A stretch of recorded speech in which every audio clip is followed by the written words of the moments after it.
Now, when it comes to Lindy Hop trainings, it's a lot more straightforward, to be honest with you. First of all, we would drill like crazy, also the classic routines, and there aren't that many. First stop, second stops, California, essentially.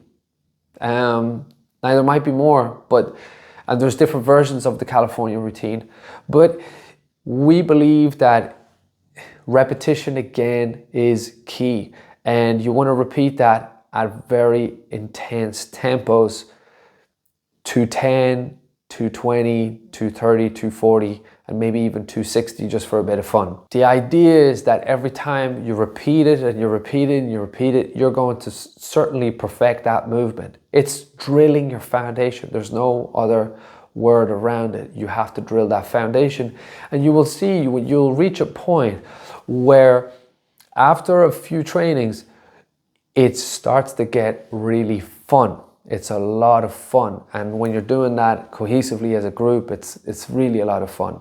Another part of the training would just be air steps. Now that you're doing it all together, you can now bring people together to spot each other, to help them out and to coach each other.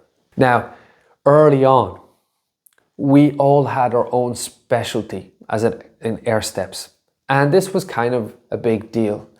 We called people out when they were copying somebody else's air step. Why? In Brussels, there was no culture around air steps. There was nobody that was really focused on that at all. So we were all self-taught, and how we were watching old clips. And we would pick out an air step from an old clip, and we would kind of break it down, figure it out for ourselves. And when you start to get like a few of the mechanics of the air steps, the other air steps become easier because it's always somewhat the same mechanic. But it didn't make sense that one person's busting themselves to kind of break down what the air step is, how it works and what it is, to then just have somebody go, oh, okay, you do it like that. If you figure it out for us, then we take it. It's like, no. Everybody has their own specialty as an air step, because everybody needs to do their work to kind of contribute to this common pot of knowledge.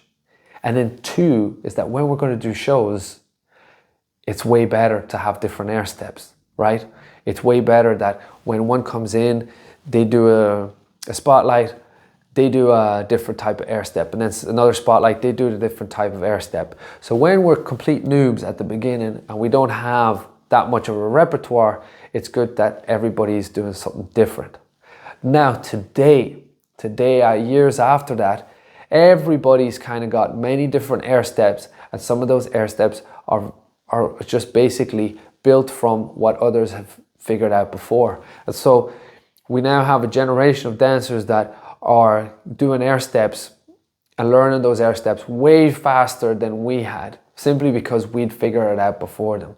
And that's what it is, and it's a beautiful thing. So try to establish that. It's a bit harsh at the beginning, you know, you're kind of calling out on people and saying, hey, we do that one, you know. But I think it was helpful to build this knowledge, you know, this common pot together, and then make everybody grow at the end of the day. So yeah. Now, the way we break those air steps down, we would just be looking at frame by frame from the old clips. And that's, you know, where are the hands, how does it work? And, you know, by having some coaching from somebody else that's looking, it helps. Video is going to help as well. But, you know, at the end of the day, just make sure that you're extra safe when you do that. You're warmed up, but you also have somebody who's going to help you and spot you. Or even better, if you have some mattresses that you can fall on, you know what I mean? So yeah, there you have it.